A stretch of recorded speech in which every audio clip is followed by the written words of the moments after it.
Let's get a word from Mark Stevens, the lawyer. Mark, good afternoon to you. Oh, good afternoon. Nice to speak with you. Always nice to have you with us. I mean, it's interesting when you look at this. There was a point, much like I was thinking of the Sarah Ferguson stuff, which is just really crass stupidity and perhaps a bit of greed. I can't really see anything illegal so far on anything she's done. It's all fairly moronic and, you know, how on earth did you get yourself there, mate? But that's where it is.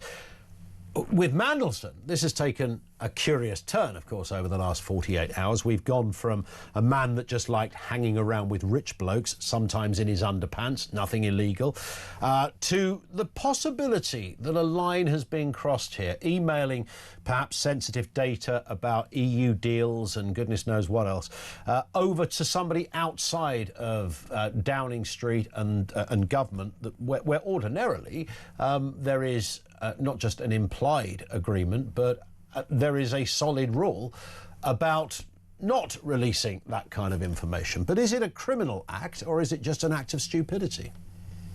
Well, I think these last 24 hours have turned discomfort into a crisis.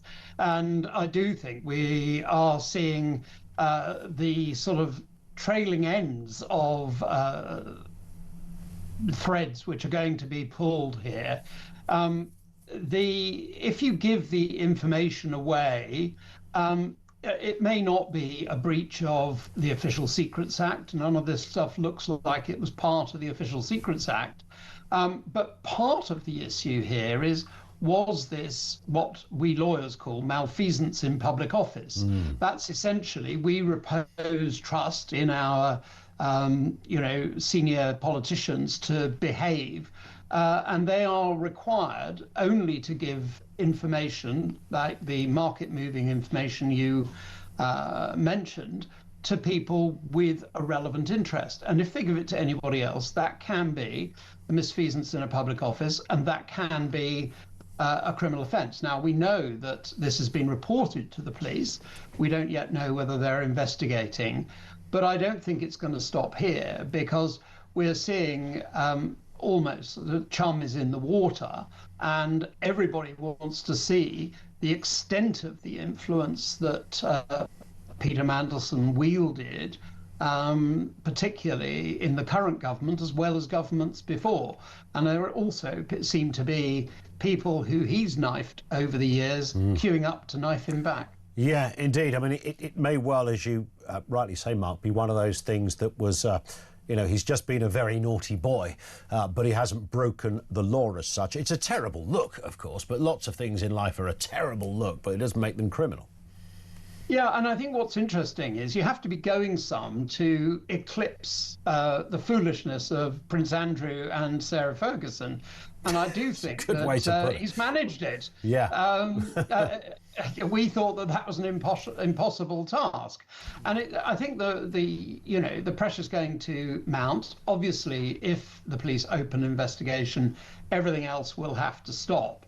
But even if they don't, I think we're going to see a process called the humble address. And essentially, we've seen the American Parliament essentially subpoena documents and subpoena witnesses. So the Clintons have been subpoenaed to say what they knew about Epstein. I think we're going to see this very ancient and little used process called the humble address, which is essentially Parliament's ability to subpoena documents from the government and the to give them up, even though they perhaps wouldn't want to. So your line just cut out slightly there, Mark. So the humble address, this is a formal binding message from Parliament to government or to the monarch, did you say? Yeah, so it's an the same thing in many respects.